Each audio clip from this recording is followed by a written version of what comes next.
أعوذ بالله من الشيطان الرجيم بسم الله الرحمن الرحيم الحمد لله رب العالمين الرحمن الرحيم مالك يوم الدين إياك نعبد وإياك نستعين اهدنا الصراط المستقيم صراط الذين أنعمت عليهم غير المغضوب عليهم ولا الضالين ربنا آتنا في الدنيا حسنة وفي الآخرة حسنة وقنا عذاب النار. Ta'ala wa barakatuhu.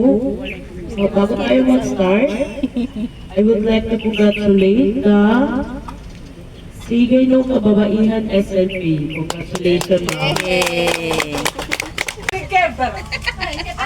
Sigurado mamo. Kaya minsan to pamampir. Mampir. Bong gagyan mami turnover on ya, mamay lingka. May pabirian ikaw.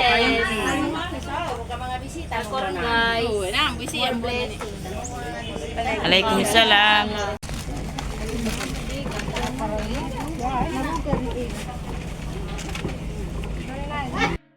Assalamualaikum warahmatullahi ta'ala wabarakatuhu. Kamusta po kayong lahat? Hi everyone, Pia Vlog here. And for today's video ay ipiplex ko lang po sa inyo ang project ng mga kababaihan sa Barangay Damatulan na bagong nagbukas. Noong December 17, 2025, araw ng Wednesday, ay giturn over ang project ng women sa Barangay Damatulan na Balawag SGA na ang pangalan ang kanilang grupo ay Sigay ng Kababaihan. Sorry guys kung medyo late ito na-upload dahil super busy po ang person.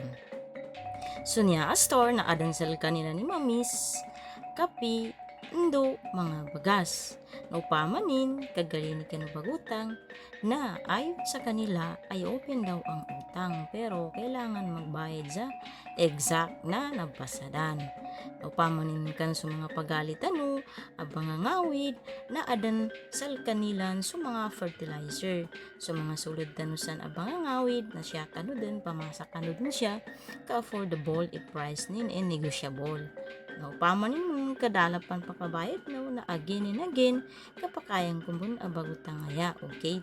Na again and again na bayad kanubon. Ang project na ito ay Nationally Funded Program or NFP of Department of Social Welfare and Development or DSWD, organized, assisted, and implemented by the Ministry of Social Service and Development or MSSD through its Sustainable Livelihood Program or SLP. Thank you po sa pag-grant ng aming proposal. Thank you po sa Bar Ministries na tumupad at sumuporta sa proposal namin. Alhamdulillah. On behalf of the Women Association, pinapaabot nila ang kanilang pasasalamat sa suporta at guidance ng BLGU ng Barangay Damatulan, of course headed by the LND President, Honorable Sedin Pitado. And to the women vocal na very supportive Municipal Councilor, Honorable Baikis M. Minto, na andyan from day one para sa welfare ng mga kababaihan. I would like to congratulate the Sigay no Kababaihan members for being so active and very supportive. Rest assured na ang lahat ng inyong tulong na binahagi ay in good hands inshallah ta'ala.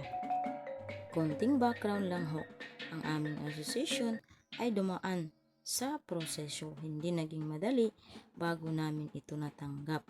Kaya payo ko ho sa mga association, especially those association na register, sayang ho yung register na inyong association kung hindi nyo ho gagamitin. Dadaan yan sa mabuting proseso o dadaan sa proseso. Kaya payo ko lang ho, mag-submit ho tayo sa mga bar ministries.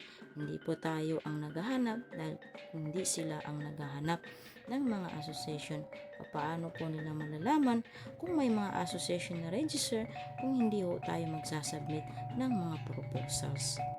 At bago po tapusin ang video na ito, magpapasalamat kami sa taga-MSSD na nag-guide at pumunta at nag-facilitate ng project na ito para maging matagumpay from day 1 hanggang sa pag-turnover. Dumaan ito sa masusing mga trainings bago namin nakuha itong project na ito. And before I formally end this video, don't forget to like, follow, share, and magkomento po kayo sa baba. See you on my next vlog. Wassalamualaikum. Ingat po kayong lahat.